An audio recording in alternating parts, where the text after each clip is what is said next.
Rice আর কষা মাংস মুরগি। তো দেখো আমি নিজে হাতে করেছি।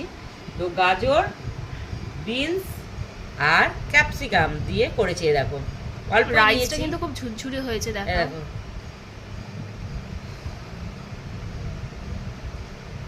আর এই যে মাংস অল্পই নিয়েছি, কারণ পরে খাবো একটু।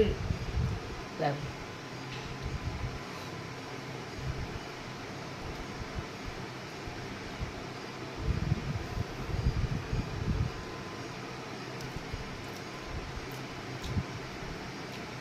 দারুণ, মানে জিভে জল আসার মতন। ঠিক আছে, হোটেল ফেল,